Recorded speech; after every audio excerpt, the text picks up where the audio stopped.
பாருங்க, நாட்டு நாய் கோம்ப சிப்பிப்பாறை இப்படின்னா நாட்டு நாய் வச்சிருந்தோம். நம்ம வீட்டிலேயே கிடக்கும். நம்ம வீட்டு நாய் இன்னைக்கு எங்கே கிடக்கு? ரோட்ல கிடக்கு. தெரு நாயா நிக்குது, தெரு நாயா. நாட்டு நாய் நம்ம பாரம்பரியமா நம்ம கூட வாழ்ந்து வந்துடுறோம். நம்ம வீட்டு நாய் நாட்டு நாய் தெருவில் கிடக்கு. அல்சேஷன் பமேரியன் இந்த நாய்க்குட்டி எல்லாம் விலை எவ்வளவு? 30,000 40,000 50,000. இதை கொண்டாந்து இறக்குறான். நினைச்சு பாரு, இந்தியா முழுமைக்கும் எத்தனை லட்சம் கோடியை நாய் விட்டு சம்பாரிச்சிருக்கான்னு பாத்துக்க. இது ஒரு சந்தை. இதுதான் அரசியல். இந்த நாய்க்கு நம்ம நாய் நம்ம சாப்பிட எச்சியோட சாப்பிட்டு விசுவாசமா வாழாட்டிட்டு கிடக்கும். அந்த நாய் எச்சியோட திங்காது. அதுக்கு அவனே உணவு தயாரிக்கிறான், அதைத்தான் வாங்கி போடணும்பா. அவனே ஊசி மருந்து வச்சிருக்கான், அதைத்தான் போடணும்பா. நுட்பமா கவனிக்கணும். இதுல பல லட்சம் கோடி வர்த்தகம் இருக்கு. பிசினஸ் வியாபாரம் நாயில. அப்புறம் முடிச்சான் நாட்டுக்கோழி. சும்மா நம்ம எச்சிச்சோறு கம்பு சிந்தனை ரெண்ட போட்டு அரிசி தின்னுக்கிட்டு ஒரு கோழி கூட வச்சிருந்தான். 10 கோழி மேயும் ஏதாவது விருந்தாடி வந்து அரிசி சாப்பிட்டு வச்சனமா வாழ்ந்துகிட்டு இருந்தான். அதை விட்டான். தொட பெருசு, ரெக்க பெருசு, சத பெருசு. கோழி வெள்ளையா ஒரு கோழியை கொண்டாந்தான். இது கறிக்கோழின்னு கொண்டாந்தான். நம்ம கறிக்கோழியை காலி பண்ணிட்டான். முடிச்சான். நுட்பமா ஒவ்வொன்னா பார்க்கணும்.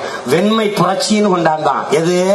நம்ம நாட்டு மாடு ஏட்டு வகை பால் கறந்து கொண்டிருந்த காங்கேயம், கார்பர்க்க, சக்கிவால், சிவப்பசகி, தேனி மலை மாடு, பருகூர் பட்டி மாடு, ஓங்கூர், கிரு இந்த மாதிரி ஏகப்பட்ட நம்ம நாட்டு மாடு இருந்துச்சு. 1970 7 கோடி மாடு இருந்துச்சு நம்மகிட்ட. இப்ப 7000 மாடு இருந்தாலே வியப்பு. காலி பண்ணா. அப்படி காலி பண்ணா. செர்சி மாடு வெண்மை புரட்சின்னு மாடை கொண்டாந்தான். இப்ப தெருவில் நிக்குது பாரு, அம்புட்டும் பசு இல்ல பிசாசு. அது கறக்குது பாரு பால். அது பால் இல்ல, பால் மாதிரி ஒன்று. அவன் என்ன பண்றான்? நம்ம மாடு 3 லிட்டரு பெரிய மடுவா இருக்கு, 10 லிட்டர் கறக்கும். 8 லிட்டர் கறக்கும்னா பள்ளிச்சு. அப்படியா? வாங்கி கறந்தான். அதை குடிச்சான், வித்தான். 3 லட்சம் கோடி பாலின் சந்தை மதிப்பு. வித்து மக்கள்கிட்ட எல்லாருக்கும் சக்கரை நோய், ஒவ்வாமை, செரிமான கோளாறு, புற்று எல்லாத்தையும் பரப்பி விட்டு போயிட்டான். இந்த சக்கரை நோய்க்கு வித்த காசு அளவு மருந்து மாத்திர 375 லட்சம் கோடிகள். இப்ப என்ன மீதி என்ன அவனுக்கு கவனம் இருக்கு? இந்த காளைகளை வச்சுக்கிட்டு இன்னும் இந்த நாட்டு மாட்டை உயிர்ப்பிச்சுக்கிட்டு இருக்கான். இந்த காளைகளை கொல்லணும். உன் வீட்டு காளைக்கு, உன் வீட்டு மாட்டுக்கு அமெரிக்க நாட்டுக்காரனுக்கு என்ன அக்கறை? ஒரு வயது இந்த பீட்டாக்காரன் ஒரு 4 வய அல்லக்கை பயல்கள் அவங்கிட்ட சம்பளத்தை வாங்கிட்டு காளையை வதைக்கிறான், காளையை வதைக்கிறான், காளையை வதைக்கிறாங்கிறான். அயோக்கிய பயலுக. அறிவார்ந்த தமிழ் சமூகத்தின் பிள்ளைகள் சிந்திக்கணும், நல்லா சிந்திக்கணும். கொக்கோ கோலா பெப்சியை கொண்டு வந்தா நம்மளுடைய குடிபானங்களை காலி பண்ணா.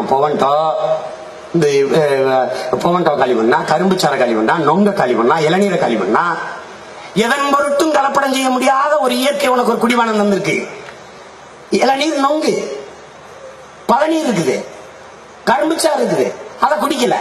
ஆனா அதை வெட்டி கொடுக்கறதுக்கு ஒரு ஏழை தகப்ப மேல் சட்டை இல்லாம சாலையில ரோட்ல போட்டுக்கிட்டு நிக்கிறான். ரோட்ல போட்டுக்கிட்டு நொங்க இளநீருக்கு. ஆனா நீ குடிக்கிற கொக்கோ கோலா பெப்சி 35 விழுக்காடு பூச்சி மருந்து இருக்குங்கிறான். அது விஷம்ங்கிறான். எல்லாருக்கும் தெரியுது. ஒரு கொக்கோ கோலா வாங்கு, ஒரு பெப்சியை வாங்கு, உன் கக்குசல் ஒட்டி கழுவு. பழிச்சுனா அதுதான் இல்லையா என்கிட்ட வந்து சொல்லு. ஆகுதா இல்லையான்னு சொல்லு. உன் வீட்டுல இருக்க துருவுல கொட்டி தொட, அந்த துரு போகுதா இல்லையான்னு சொல்லு. இங்க பார், ஒரு காணொலி பார்த்தேன். நட்டுவாக்கிலி விஷம் கொண்ட நட்டுவாக்கிலி, கருந்தேல் தண்ணிக்குள்ள போடுறான். அது நீஞ்சி உயிரிஞ்சிருது. அந்த நட்டுவாக்கிலி மேல கொக்கோ கோலா ஊத்துறான். அது அசைவேல செத்துருது. அறிவார்ந்த தமிழ் சமூகத்தின் மக்கள் புரிஞ்சுக்கணும். கக்குசும் இரும்பும் பளிச்சுனாகுதுன்னா நம்ம குடல் எவ்வளவு பளிச்சுனாகும்னு நீ கற்பனை செஞ்சு பார்த்துக்கணும். அதை ஒழிக்கணும்.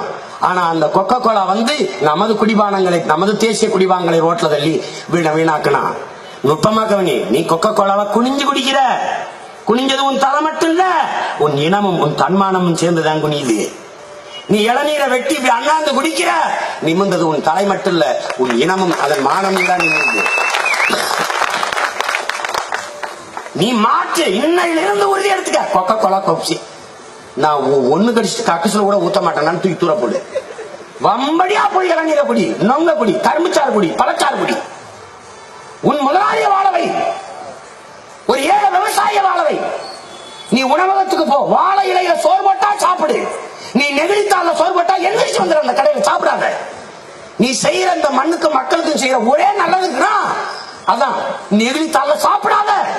அது இந்த நாட்டை குப்பை மேடாக மாற்ற வந்த கொடியது. ஒரு நெகிழித்தால் மக்கி மண்ணோடு மண்ணா போக 5 லட்சம் ஆண்டாகுங்கிறான் ஒரு பாலித்தீன் சீட்டு. ஒரு தட்டு மேல அந்த பாலித்தீனை போட்டு இட்லி தோசை வச்சிடறான். அதை சாப்பிட்டோம்னா அப்படியே சுருட்டி போட்டுறான், அதை அப்படியே கொண்டு கொட்டிடுறான். அது விரிஞ்சு மண்ணில் மேல கிடக்கு. மழை பெய்யுது, ஒரு